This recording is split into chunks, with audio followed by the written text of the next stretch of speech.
I sat motionless in the corner of the living room, back straight, hands resting on my knees according to strict regulation, observing the crowd of relatives who were making noise like a broken market rather than a funeral. The lawyer had barely opened his mouth when my father stood up abruptly, cutting him off with a booming, domineering voice. The 3 properties in San Diego belong to my son. As for Olivia, the military has already raised her. She does not need and will not receive a single cent. Applause erupted, and my mother nodded in agreement. My throat tasted bitter. Not because of the lost money, but because of their naked cruelty. The pulse in my neck accelerated with rage, but my facial muscles remained in the frozen state forged through thousands of hours of duty. Ryan raised his wineglass toward me, his eyes full of the teasing look of a victor. He and this entire room had no idea, though, that Lieutenant Olivia Matthews did not come here to beg. I glanced at the metal briefcase locked tight at my feet, containing a truth that had lain dormant for 3 years, and wondered, how fast will their smiles fade when they realize that will is just a piece of scrap paper? The air in the Matthews estate in Pacific Beach was thick, suffocating under the scent of warm shrimp cocktail and cheap Chardonnay poured into expensive crystal flutes. 30 guests, mostly Ryan's drinking buddies and Dad's old business associates, were turning Grandma Margaret's wake into a networking mixer. No one mentioned her name. No one shared a memory of the woman who had built this family's fortune from a single delivery truck. They only whispered about property values and capital gains tax. I sat there, an alien in my service dress blues, a sharp black ink stain on their pastel canvas. Across the room, Ryan sat with his feet propped up on the mahogany coffee table, his arm draped around Brooke. Her acrylic nails, long and curved like the talons of a hawk, tapped against her glass as she giggled. I could hear Ryan's stage whisper cutting through the din. Just wait, babe. That Porsche 911 is going to be sitting in the garage by next week. The greed wasn't even masked anymore. It was naked, ugly, and breathing all the air in the room. Then came the full sentencing, amplifying the shock I had just felt. My father, Thomas Matthews, adjusted his tie, standing in the center of the room like a king addressing his subjects. He did not look at me. His gaze swept over my head as if I were a piece of invisible furniture.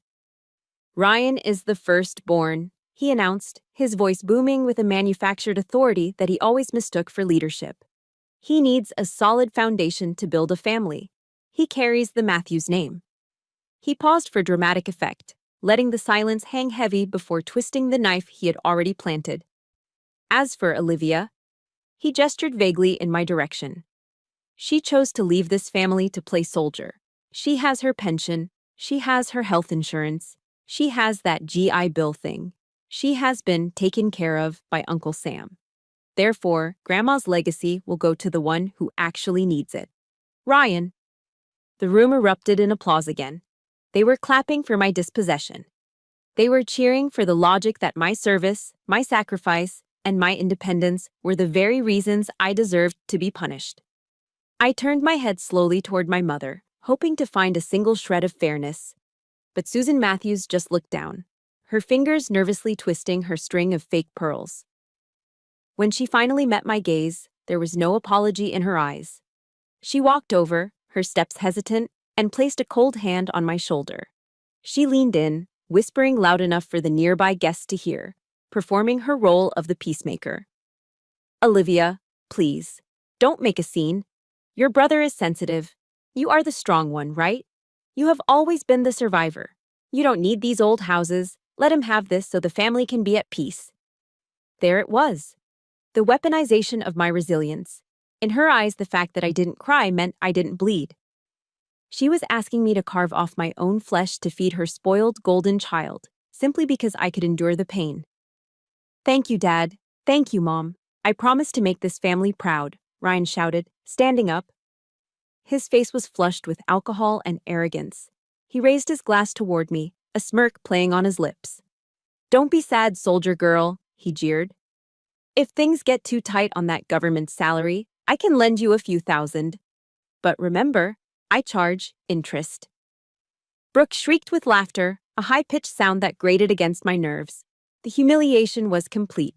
They had stripped me down, invalidated my existence, and were now dancing on the ashes.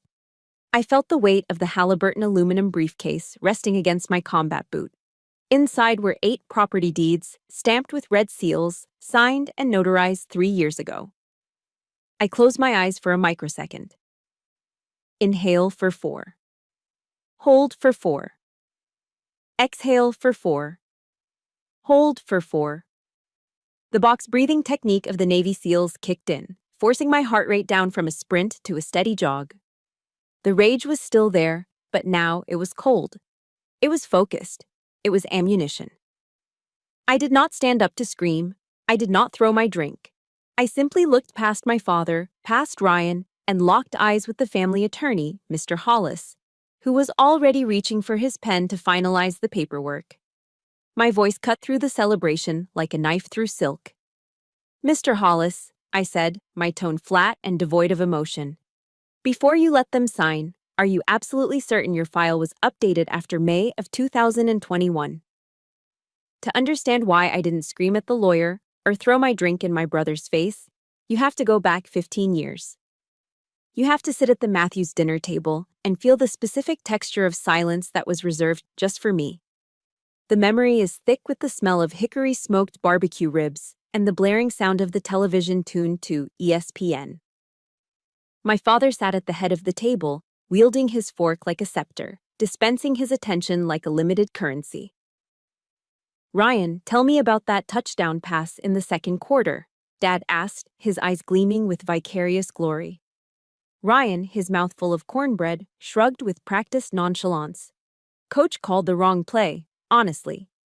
If the offensive line wasn't so slow, I would have had 3 more. But yeah, that one throw was elite." Dad nodded sagely, blaming the coach, the line, the referees, blaming the entire world for the fact that Ryan's varsity team had actually lost the game 14-35. In Dad's version of reality, Ryan never lost. He was only failed by others. At the far end of the table, I quietly slid a piece of paper onto the tablecloth. It was my semester report card. Straight A's, calculus, A+, physics, A. I smoothed the edges, waiting. I waited for a pause in the football commentary. I waited for a glance. The paper sat there between the coleslaw and the napkins, white and stark. 5 minutes passed, then 10. Finally, Dad looked in my direction. "Olivia," he grunted, pointing his knife at the empty platter. "We're out of ribs. Go check the kitchen and clear these plates while you are up." He hadn't even seen the paper, or maybe he had, and it simply didn't register as important. I was not a person to be celebrated. I was the staff. I was the ghost who washed the dishes while the real family discussed legacy. The invisible divide turned into a canyon during my junior year of high school. It was homecoming week. Ryan, then a senior, decided he needed a new look to impress the cheerleaders. I watched from the doorway of the master bedroom as Mom sat on the edge of the bed, her checkbook open. Ryan was holding up a garment bag containing an Italian wool suit. $800, Susan? Dad asked, raising an eyebrow, though he was already reaching for his wallet. "He needs to look the part, Tom," Mom insisted, smiling at her golden boy. "It's an investment in his confidence." She swiped the credit card without blinking. $800 for a night of dancing and spiked punch. Later that same week, I approached Mom in the kitchen. I had been researching colleges, aiming for the Ivy League or the Naval Academy. "Mom," I asked, my voice small, "I need to buy the advanced SAT prep books. The set is $50. Mom sighed, a long dramatic exhalation that sucked the air out of the room. She looked at me with a pained expression, as if I had just asked her to donate a kidney. "Olivia, honestly," she snapped, scrubbing a pot with aggressive force. "We are a little tight on cash right now. Can't you just borrow them from the library?" "Why are you always so demanding? You need to learn to be less selfish." Selfish. The word hung in the air. $800 for a suit Ryan would vomit on was an investment. $50 for my future was selfish. That afternoon, as Ryan drove off in Dad's brand new Ford Mustang to pick up his date, I put on my cousin's hand-me-down dress that was 2 sizes too big. I realized then that in the ledger of the Matthews family, Ryan was an asset and I was a liability. The final severance happened 3 years later. I came home, my heart hammering against my ribs, clutching a thick envelope. I got in, I said, placing the acceptance letter to the Navy officer candidate school on the coffee table. Dad glanced at it during a commercial break. Navy, huh? Well, that's good. Saves me tuition money. He turned back to the screen. It suits you, Olivia. The military is structured. You don't need to worry about being overly feminine there. You just follow orders. No congratulations. No hug. No, I'm proud of you. Just relief that I was off the payroll and a backhanded comment about my womanhood. When the day came to report to Newport, Rhode Island, I packed my single duffel bag. I stood in the foyer, waiting. I can't drive you to the bus station, honey, Mom called out from upstairs. Ryan chipped a tooth opening a beer bottle. I have to get him to the dentist. And I have a tea time at 10, Dad added, checking his watch. You can call an Uber, right? You're independent. I took a Greyhound bus. As the heavy diesel engine roared to life and the bus pulled away from the curb, I looked out the window at the empty sidewalk. I realized I wasn't leaving my family because I never really had one. Newport was cold, wet, and miserable. They called it Hell Week for a reason.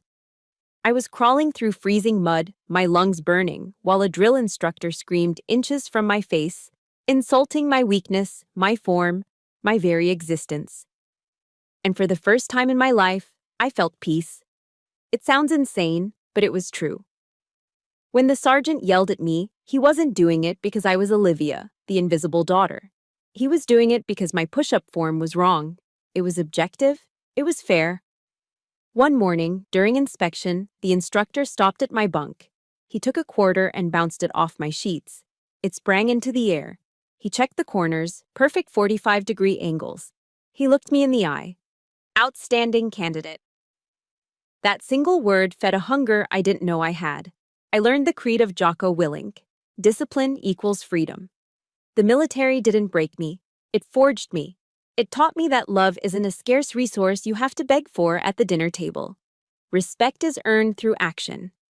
Every morning I made my bed, I was building a wall between me and the people who made me feel small. I became hard. I became sharp. I became a weapon. And weapons do not cry when they are cut out of a will. They reload. My suspicions didn't start at the funeral. They started 3 years ago, during a 96-hour Liberty Pass I took to visit Grandma Margaret. As soon as I unlocked the front door of the ancestral home in the suburbs, the smell hit me. It wasn't the scent of lavender and baking bread I remembered from childhood. It was the heavy, cloying odor of wet drywall and mildew. I found Grandma sitting in her favorite armchair, a knitted blanket pulled up to her chin despite the mild California autumn. In the corner of the living room, a plastic Home Depot bucket sat on the Persian rug. Drip, drip, drip. The sound was rhythmic and maddening, like a slow-ticking clock counting down the decay of the house. Grandma, I asked, my chest tightening, why is there a bucket in the living room? Why haven't you called a roofer? She smiled at me, but her eyes were cloudy, filled with a resignation that broke my heart. I told Ryan, sweetie. He handles the accounts now. He said the roof quotes are astronomical. He said the maintenance fund is running on fumes. He told me I just have to be patient and wait out one more rainy season. I looked at the water-stained ceiling, then at the bucket filled with murky brown water. Running on fumes? Grandma owned 8 rental properties in San Diego, one of the hottest real estate markets in the country. Those units had been fully occupied since the 1990s. The idea that there wasn't enough cash to fix a patch of roof wasn't just unlikely, it was mathematically impossible. That night, after Grandma took her medication and went to sleep, I didn't go to bed. I went to the mahogany desk in the study and found the ledger. I am a Supply Corps officer. My day job involves managing millions of dollars in military assets, tracking supply chains from factories in the Midwest to carrier strike groups in the Pacific. I know how to spot a discrepancy. In my world, if a single screw is missing, we stop the line until we find it. Ryan's bookkeeping wasn't just messy, it was a crime scene. There were no original receipts, only scribbled notes in the margins. I ran my finger down the columns. Plumbing repair, $3,500. Landscaping service, $2,200 per month. I snorted in the quiet room. $2,200? For what? The rental properties had gravel yards and succulents that required zero water. He was billing the estate for a landscaping crew that likely didn't exist. The next morning, the sound of a V6 twin-turbo engine shattered the quiet of the neighborhood. I looked out the window to see Ryan pulling into the driveway. He wasn't driving his old sedan. He was behind the wheel of a brand-new Ford F-150 Raptor. The truck was a beast, painted a glossy code orange, sitting on 37-inch tires. Sticker price? At least $75,000. He hopped out, wearing Oakley sunglasses and holding a venti Starbucks cup. He looked like the picture of health and wealth, a stark contrast to the grandmother shivering inside her damp house. "Hey, sis," he called out, spotting me on the porch. "Home on leave?" I pointed a finger at the truck. "Nice ride, Ryan. Where did the money come from? Dad said you were between jobs." Ryan shrugged, taking a long sip of his $7 coffee. "Crypto, Olivia. You wouldn't understand. I made some smart moves with Bitcoin. Anyway, don't nag me about the roof. Materials are insane right now. Supply chain issues, you know?" He used the buzzwords he heard on the news to cover his tracks. He lied to my face without blinking. He lied while standing 10 feet away from the woman who raised him, the woman who was currently catching rainwater in a plastic bucket while he drove a tank that cost more than most people earn in a year. But I needed hard proof. I needed a smoking gun. I found it on page 42 of the ledger. HVAC replacement, Garnet Avenue property, $8,000. The date was from last month. I got in my car and drove straight to the rental on Garnet Avenue. It was a hot day, pushing 85 degrees. When the tenant, a guy named Mike, opened the door, a wave of heat hit me. He was sweating through his t-shirt.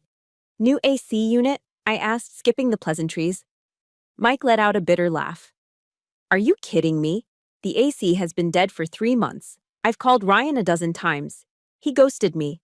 I'm literally drafting a lawsuit right now for breach of habitability." "Mind if I see the unit?" He led me to the side yard.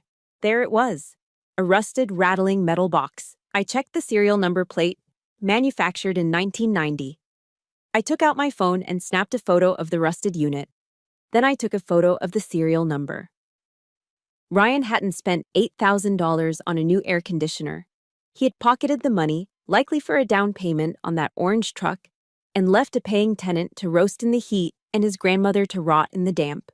This wasn't just incompetence, it wasn't just golden child syndrome. This was elder abuse. This was fraud. This was a felony.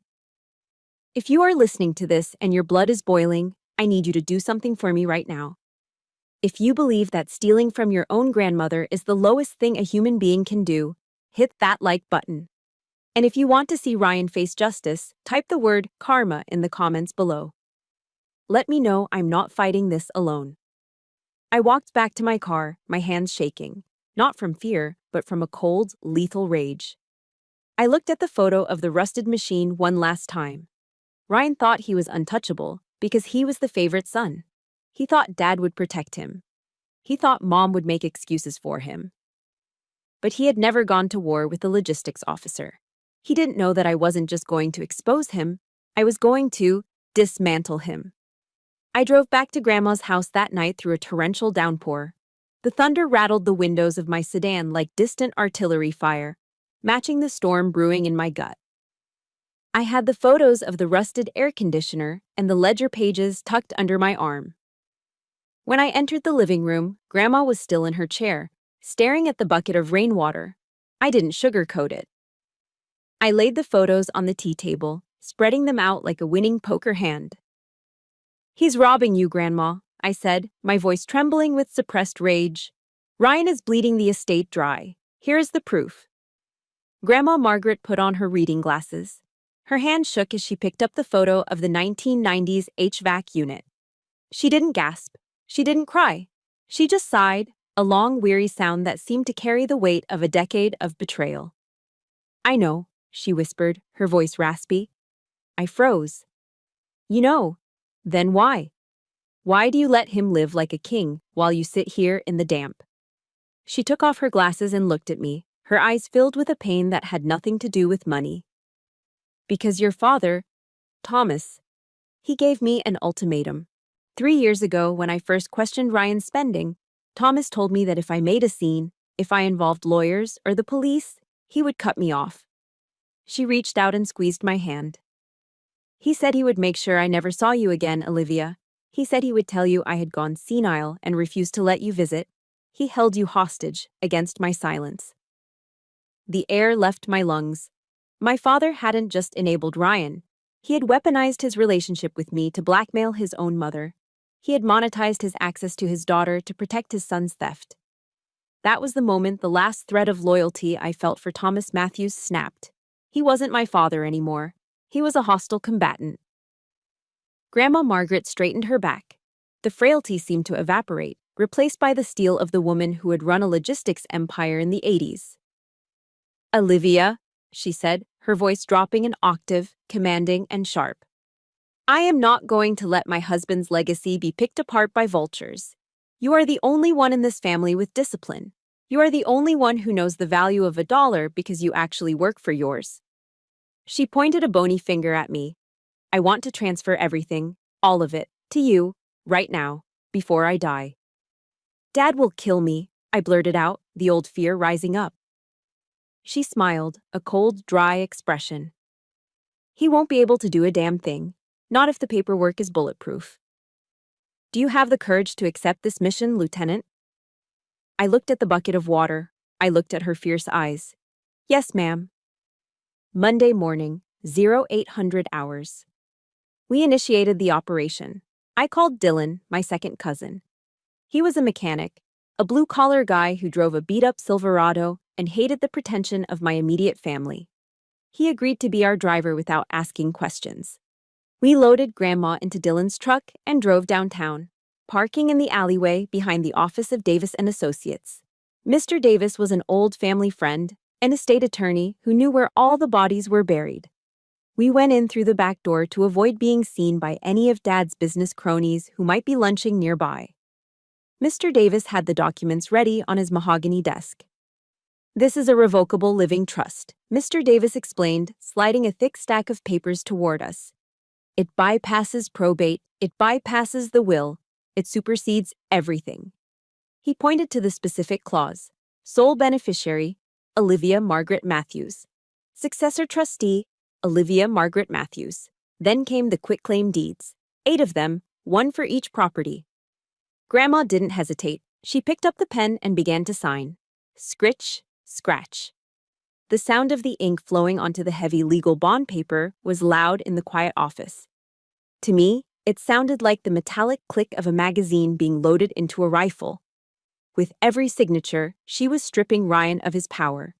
With every stamp of the notary's seal, she was reclaiming her dignity. Pacific Beach House, signed. Garnet Avenue Rentals, signed. The Commercial Warehouse, signed. When the last document was notarized, Grandma looked at me. She looked tired, but her eyes were clear. "Listen to me, Olivia," she commanded, gripping my wrist with surprising strength. "This is the most important part." Radio silence. "Radio silence," I repeated. "From now until the day I'm in the ground, and even after that, until the very moment they try to take it, you say nothing. You let Ryan drive that truck. You let Thomas brag at the country club. You let them sleep soundly in their arrogance. You let them think they have won. Because when the enemy is comfortable, he is careless." I nodded, locking the strategy into my mind. "Understood." I walked out of that office carrying a secret worth millions of dollars. I went back to my unit. I deployed overseas. And for 3 agonizing years, I watched from a distance. I watched Ryan drain the bank accounts. I watched my parents fawn over him. I watched them treat me like a nuisance. I endured every insult, every snub, every condescending remark about my government salary. I held my tongue because I knew something they didn't. I knew that every dollar Ryan stole was just evidence building a case against him. I knew that the ground they were standing on didn't belong to them anymore. It belonged to the ghost in the back of the room. The soil on Grandma Margaret's grave wasn't even dry yet when the ambush happened. We had just returned from the cemetery. The black limousines were still idling in the driveway, and the guests were filtering into the living room for the wake. But before I could even take off my white gloves, my father gripped my elbow. His fingers dug into my arm with a force that was less like a hug and more like a handcuff. "Study. Now," he muttered, his voice low and tight. "Family meeting." I followed him into his home office. The room smelled of old leather and expensive cigar smoke, the scent of a club I was never allowed to join. Dad marched behind his massive oak desk and sat down, assuming the position of the judge. Mom sat in the guest chair, dabbing her dry eyes with a tissue. Ryan leaned against the bookshelf, crossing his ankles, looking like a tragic victim who had just been terribly inconvenienced by a death in the family. On the desk, sitting alone on the green blotter, was a single document. Dad didn't waste time with pleasantries. He slid the paper toward me along with his heavy black resin Mont Blanc pen. "Sign it, Olivia," he ordered. I looked down. The title at the top read, "Disclaimer of Interest." "What is this?" I asked, though I knew exactly what it was. "It is a formality," Dad said, waving his hand dismissively. "It states that you voluntarily waive any claim to your grandmother's estate.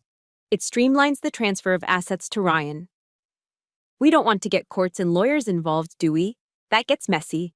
That gets expensive. We are a family. We handle things internally." They weren't asking me. They were commanding me to rob myself. Before I could respond, Mom started her performance. She reached out and touched my hand, her face crumpling into a mask of maternal concern. "Olivia, sweetheart, please look at your brother," she said, gesturing to the 36-year-old man who was currently checking his text messages. "Ryan needs stability. He's getting married to Brooke. He needs to provide. You are gone all the time on your deployments. You aren't here to manage properties." She took a breath, and then she delivered the blow that she had been saving for years. "Besides, honey," she said, her voice dropping to a conspiratorial whisper, "you are a woman. Eventually, you will get married. You will change your name. The assets, they really should stay with the Matthews name. Ryan is the only son. He carries the legacy. You understand, don't you? It's just the natural order of things." My stomach turned. There it was.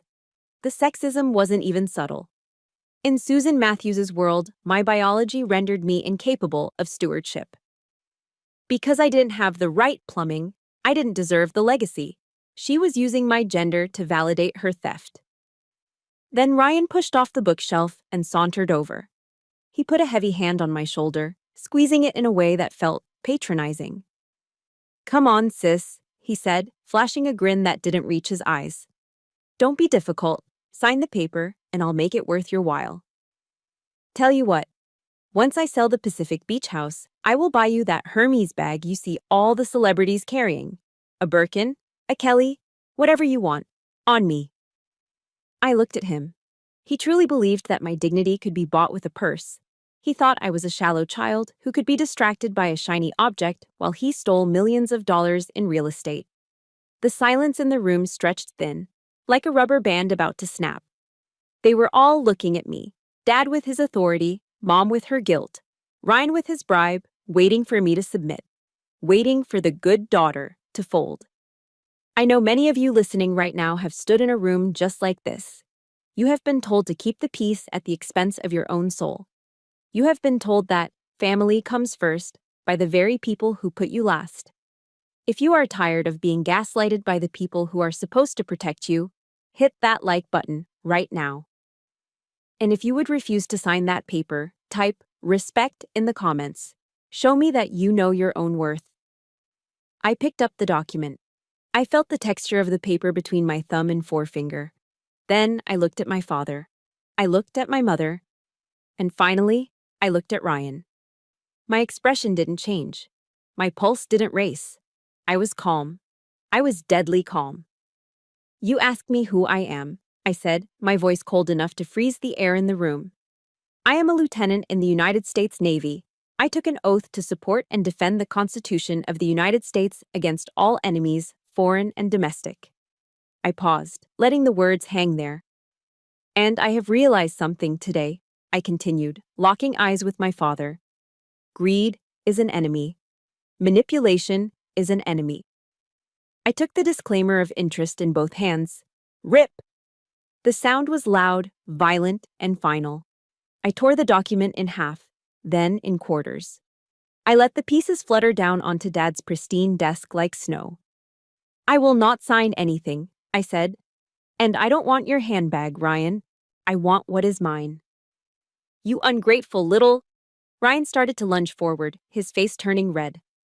I wouldn't do that, I warned, shifting my stance slightly. See you at the reading of the will. I turned on my heel and walked out of the study, leaving the door wide open behind me.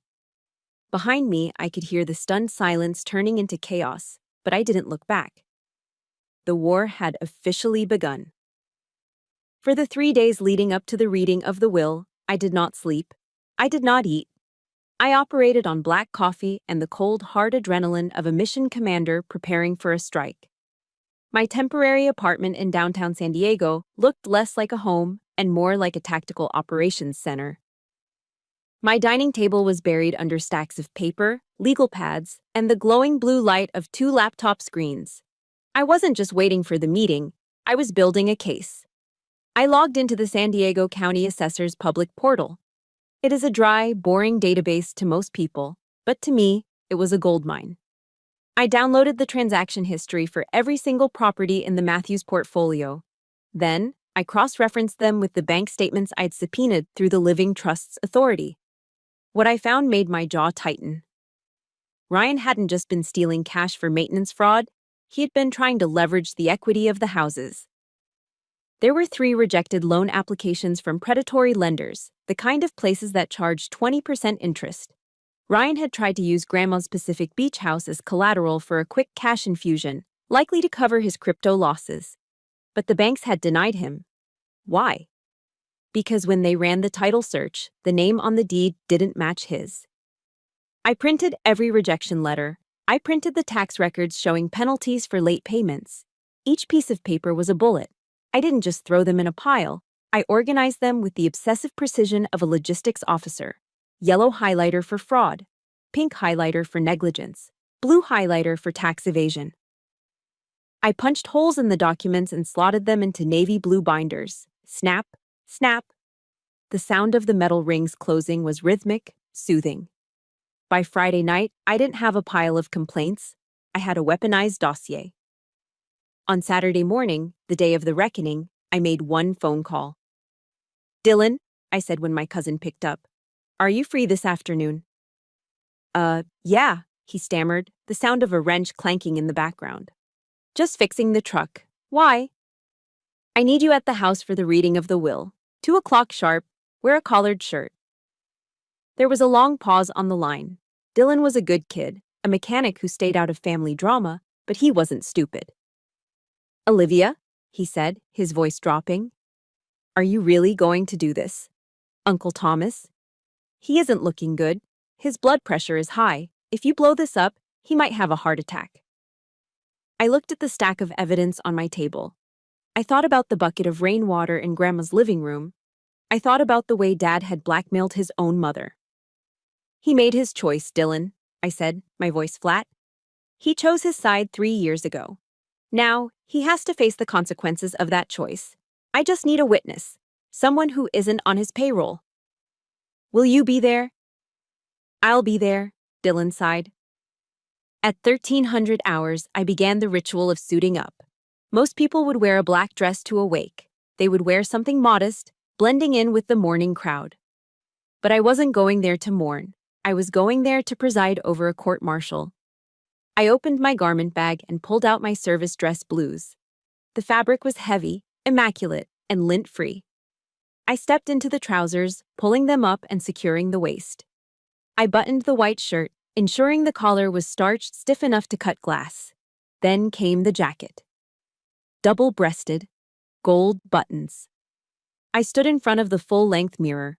I brushed my hair back, pulling it tight against my scalp, twisting it into a regulation bun that sat perfectly at the nape of my neck. Not a single strand was out of place. No softness. No femininity for them to mock.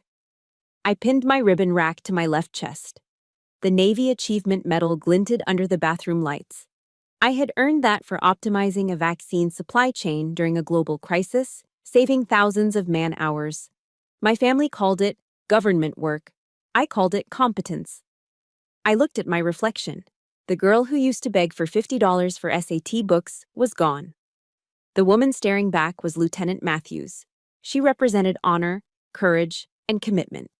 And she was about to bring the Uniform Code of Military Justice into her parents' living room. Before I left, I reached into my nightstand and pulled out the small leather-bound Bible Grandma Margaret had given me the day I commissioned. A bookmark was tucked into the pages. I opened it to Psalm 118, verse 22. I read the words aloud, a quiet incantation against the gaslighting I was about to face. The stone which the builders rejected has become the chief cornerstone. I closed the book and slipped it into my pocket. Finally, I reached down and picked up the Halliburton aluminum briefcase. It was heavy, cold, and indestructible. I placed the navy blue binders inside, nestling them next to the original trust documents. Click! Click! The sound of the latches locking echoed in the empty apartment like the racking of a shotgun slide. I checked my watch. Time to go. I picked up the case, walked out the door, and didn't look back. The silence was over. The hunter was coming home. My question about the file date hung in the air like the smoke from a fired pistol. Mr. Hollis blinked, his pen hovering over the signature line of the will. "Excuse me?" he stammered, his brow furrowing. "The file was last updated in 2018. Why would that matter?" I didn't answer him, not with words. I bent down and lifted the Halliburton aluminum briefcase. I set it onto the glass coffee table with a heavy metallic thud that silenced the room. With a deliberate sweep of my arm, I pushed the half-empty glasses of Chardonnay and the crystal flutes aside, clearing the battlefield. Click! Click! The sound of the latches snapping open was crisp and loud in the sudden quiet. I lifted the lid. Inside, the navy blue binders and the stack of legal documents sat organized with military precision. I reached in and pulled out the first document. I held it up high, letting the overhead chandelier illuminate the official red stamp of the San Diego County Clerk. "This," I said, my voice calm, steady, and terrifyingly flat, "is a grant deed for the Pacific Beach property." I dropped it onto the table in front of Mr. Hollis. Owner of record, Olivia Margaret Matthews. Date of recording, May 14, 2021, 3 years ago. I reached back into the case. "Here's the deed for the Garnet Avenue rentals. Transferred." I slapped it down. "Here's the warehouse on Miramar Road. Transferred." Slap. "Here's the family home we are standing in right now. Transferred." Slap. I looked at my father, who had turned a shade of gray I had never seen before. "The will you just read is worthless, Dad. Grandma didn't leave you the empire. She gave it to the only person she trusted not to burn it to the ground." The room erupted into murmurs. Mr. Hollis snatched the first deed, his hands trembling as he pulled a pair of reading glasses from his pocket. He scrutinized the seal. He checked the notary acknowledgement. Sweat began to bead on his forehead. "This, Thomas, this is authentic," the lawyer stuttered, looking up at my father with wide, panicked eyes. "The chain of title is clear. It was a transfer into a revocable living trust, and then a quitclaim to Olivia. It supersedes the will. The assets were not Margaret's to give when she died. They already belonged to Olivia. The empire my father thought he controlled, the legacy he had just handed to his golden boy, dissolved instantly. He collapsed back into his armchair, his mouth opening and closing like a fish out of water. The power he held over me, the money, the inheritance, the threat of exclusion, was gone. But Ryan wasn't ready to accept defeat. His face twisted into a mask of pure, ugly rage. The veins in his neck bulged as the reality of his destitution hit him. "You liar!" he screamed, spraying spit as he lunged toward the table. He swiped at the papers, sending them fluttering to the floor. You manipulated her. She was senile. She didn't know what she was signing. You forced her. He charged at me, his fist cocked back. I didn't flinch. I didn't step back. I dropped into a modified ready stance, feet shoulder-width apart, hands raised to guard my center line. I was a trained naval officer. He was a drunk frat boy in a suit. Don't touch me, Ryan, I warned, my voice dropping to a command register. She was crazy, Ryan yelled, looking around the room for support. Everyone knows Grandma was losing her mind. This is fraud. No, she wasn't. The voice came from the back of the room. Dylan, my cousin in his flannel shirt and work boots, stepped forward. He walked through the crowd of stunned guests until he stood next to me. I drove her to the lawyer's office, Ryan, Dylan said, his voice deep and steady. I sat there for 2 hours while she reviewed every single paragraph with Mr. Davis. She wasn't crazy. She was heartbroken. She told the lawyer exactly why she was doing it. She said she was doing it because you were stealing from her and Uncle Thomas was covering it up. A collective gasp went through the room. The guests, the business partners, the hangers-on, they all turned their eyes to Ryan and my father. The mask had slipped. They weren't the grieving family. They were the thieves. Ryan stood frozen, his chest heaving, trapped by the undeniable truth. He looked at Mom, begging for her to fix it, but she had buried her face in her hands, sobbing quietly. I bent down and picked up the deeds, dusting them off with exaggerated care. Then I placed them back into the briefcase and snapped it shut.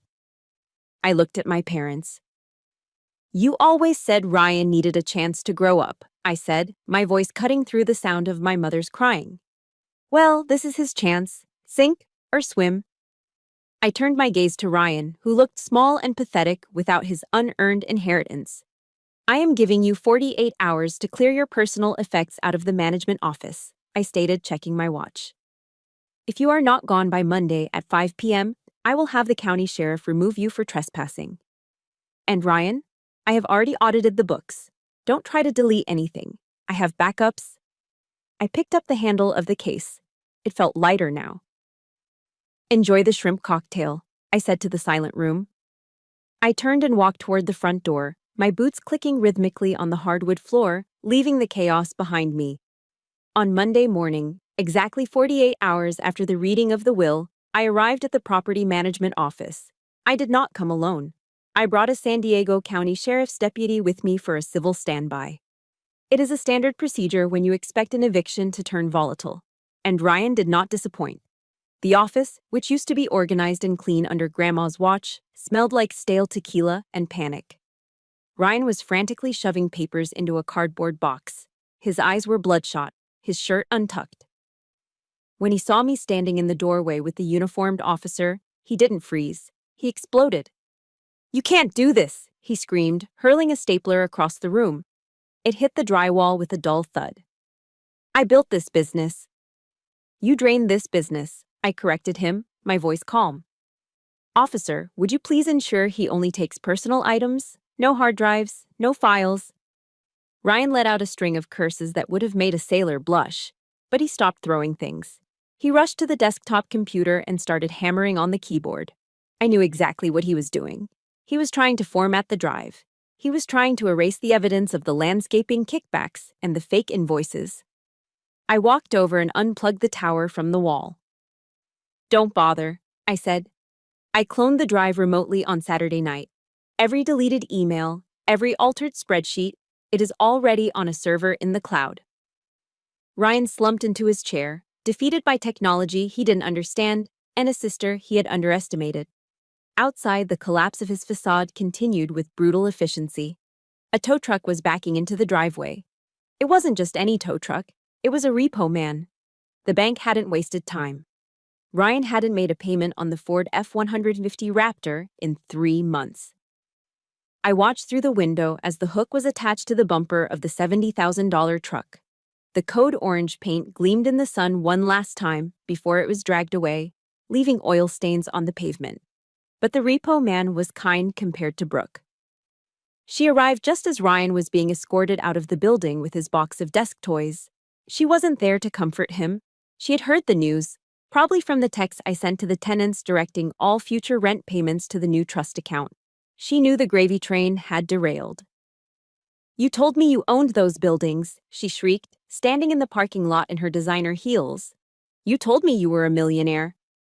"Babe, listen, it is just a legal mix-up," Ryan pleaded, reaching for her hand. She pulled back as if he were contagious. Then, she did something that made the sheriff look away in second-hand embarrassment. She pulled the diamond engagement ring off her finger. "I took this to the jeweler this morning to see what I could get for it," she yelled, throwing the ring at his chest. "It is cubic zirconia, Ryan. You proposed to me with a piece of glass."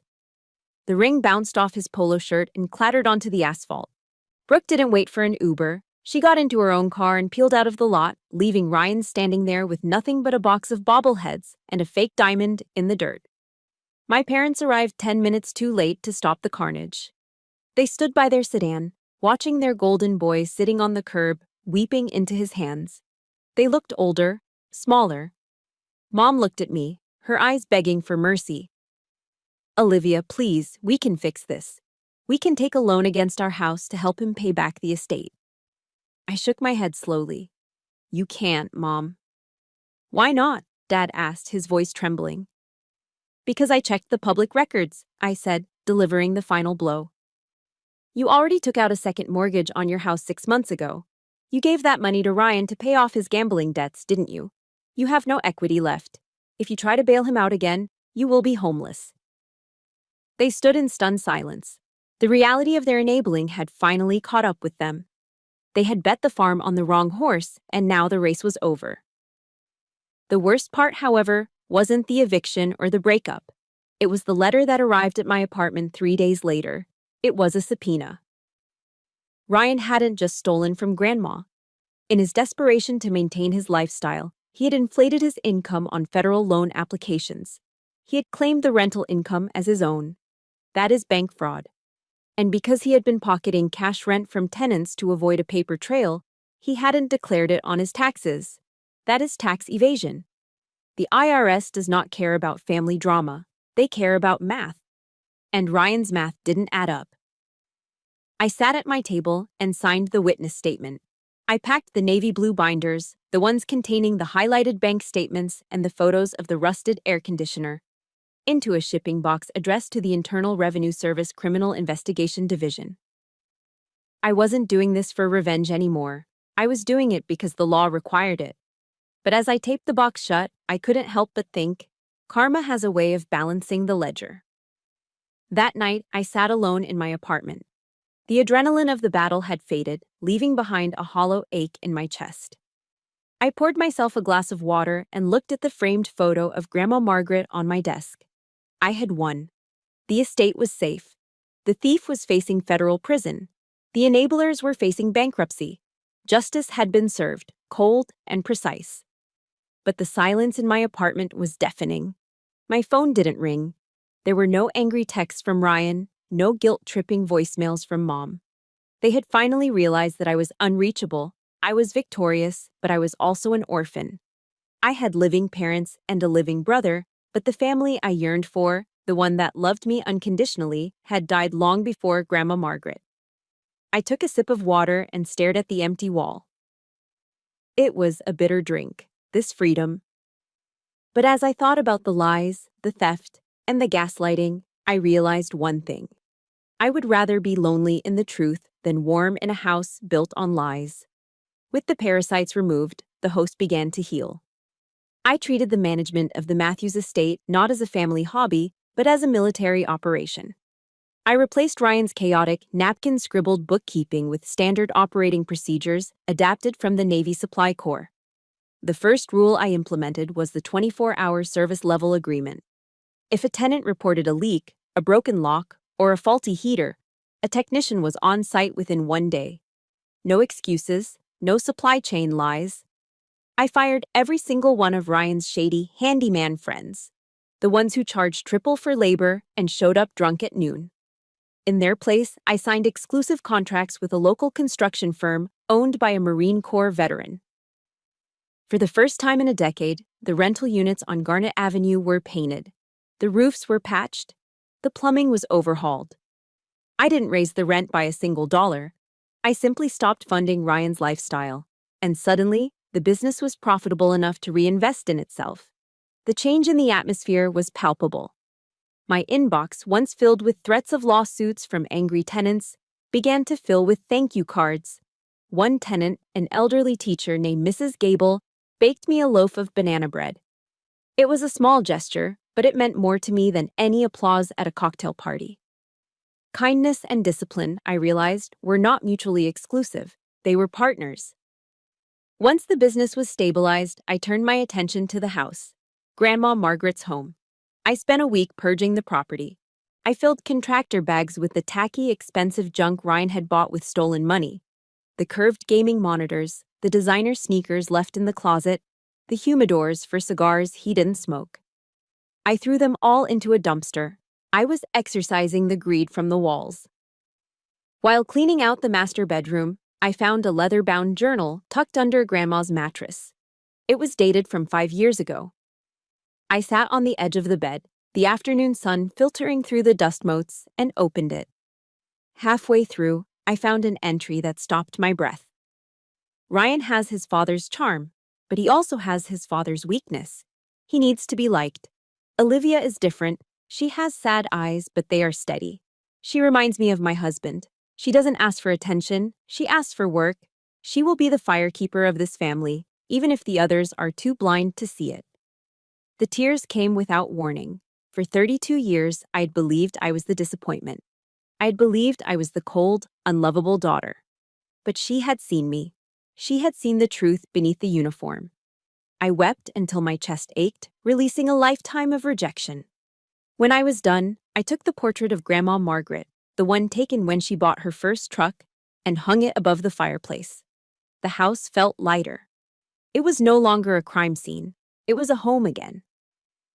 2 months later, my phone rang. The caller ID displayed Mom. I hesitated. My thumb hovered over the decline button, but duty is a hard habit to break. I answered. Olivia? Her voice was thin, trembling, stripped of the condescending tone she'd used in the study that day. Hello, Mom. It is your father, she said, her voice cracking. His blood pressure spiked. He's at Scripps Memorial. And, Olivia, the bank sent a notice of default. They are going to foreclose on our house. We can't pay the second mortgage. We have nothing left. She paused, waiting for me to jump in, waiting for the old Olivia to offer to fix it. Con, can you help us, please? For the family. I took a deep breath. I thought about the disclaimer of interest she tried to make me sign. I thought about how she told me to sacrifice my rights because I was a woman. I will call the hospital billing department, I said, my voice steady. I will pay for Dad's current stay directly to them. Oh, thank God, she sobbed. And the house? If you could just wire us $50,000, we could get current. No, I cut her off. What? I said no. I am not sending you cash, Mom. If I give you money, you will just find a way to funnel it to Ryan's legal defense fund or his next gambling scheme. I will ensure you have medical care, but I will not bail you out of your mortgage. You signed those papers. You bet your house on Ryan. You have to live with that bet. But we will be homeless, she cried. How can you be so cruel? It is not cruelty, Mom. It is accountability. I am teaching you the lesson you forgot to teach your son. I hung up before she could guilt me further. It hurt. It felt like cutting off a limb. But I knew that if I didn't hold that line, they would drag me down into the drowning pool with them. November arrived, bringing with it the cool coastal breeze. On Thanksgiving Day, I did not go to my parents' house. There was no shrimp cocktail. There were no pretenses. I hosted dinner at Grandma's house. The table was set with her good china. The air smelled of roasting turkey, sage stuffing, and wood smoke from the fireplace. My guests were a motley crew. There was Dylan, who had washed the grease off his hands and worn a nice shirt. There was Mrs. Gable from the rental unit. There were 2 of my fellow supply officers who didn't have family in town. And there was the contractor, the Marine veteran, who brought a pumpkin pie. We weren't bound by blood. We were bound by respect. I stood at the head of the table, the seat my father used to occupy like a tyrant. I raised my glass. To Margaret, I said. To Margaret, everyone echoed warmly. I looked around the table at the smiling faces. There was no tension. No one was trying to manipulate me. No one was judging my gender or my salary.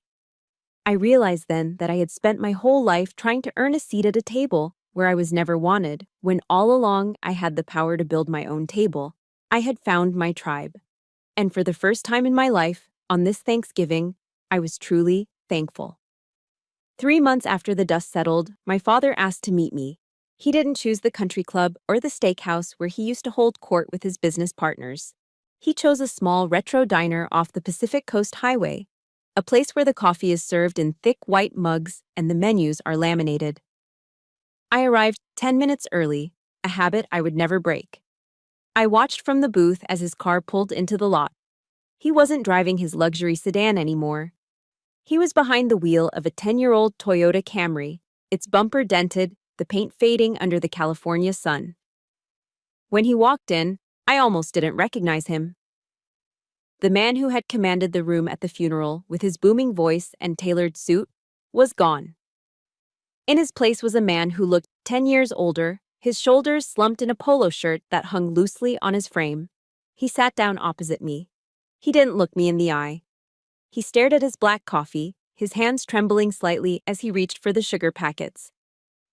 Ryan is facing trial next month, he said, his voice quiet, lacking its old resonance. He refuses to speak to us. He says it is our fault. He says we spoiled him so much he never learned how to survive. Dad let out a short, bitter laugh. And he is right. I stayed silent, letting him find his words. I was blind, Olivia, he whispered, finally looking up. His eyes were red-rimmed. I was so obsessed with the idea of the firstborn son, with the image of the Matthews name carried on by a man, that I couldn't see what was right in front of me. I had a diamond in my hand, and I threw it away to chase a piece of glass. It was the first time in 32 years that Thomas Matthews had admitted he was wrong. I looked at him across the Formica table. I waited for the anger to rise, for the old resentment to flare up, but it didn't come. Instead, I felt a strange, heavy pity. He had spent his life building a shrine to his ego, and now he was sitting in the rubble. I forgive you, Dad, I said softly. His head snapped up, surprise washing over his face. He looked like he expected me to scream, to gloat, to twist the knife. I am not doing it for you, I continued, my voice steady. I am doing it because I refuse to carry the weight of hating you for the rest of my life. That is a heavy pack to ruck, and I am setting it down. I leaned forward, establishing the perimeter of our new relationship. But forgiveness is not amnesia. I will ensure the trust pays for your medical bills. I will ensure you and Mom have a roof over your heads.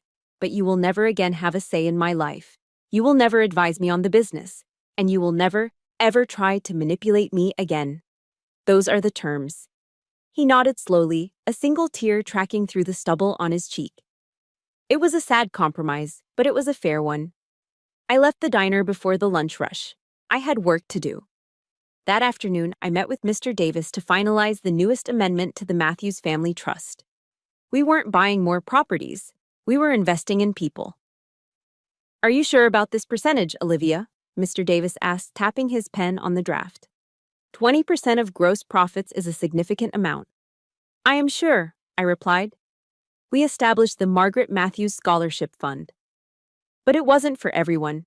It was specifically designated for the children of active-duty Navy petty officers, the enlisted men and women who work the hardest and get paid the least. I wanted to make sure that no 18-year-old girl would ever have to beg her parents for $50 to buy SAT books. I wanted to ensure that if a child had the drive to succeed, money would never be the barrier that stopped them. Grandma's legacy wouldn't just be a portfolio of stucco apartment buildings. It would be a ladder for the next generation to climb. That evening, I stood on the balcony of the Pacific Beach House. The sun was setting over the ocean, painting the sky in shades of bruised purple and fiery orange. For the first time since I enlisted, my hair wasn't pulled back in a tight regulation bun. It was down, loose, whipping wildly in the salt breeze. I took a deep breath, tasting the salt air, feeling the vibration of the crashing waves in my chest. I reached into my pocket and touched the small leather Bible. I didn't need to open it to know the verse. It was etched into my bones now. The stone which the builders rejected has become the chief cornerstone.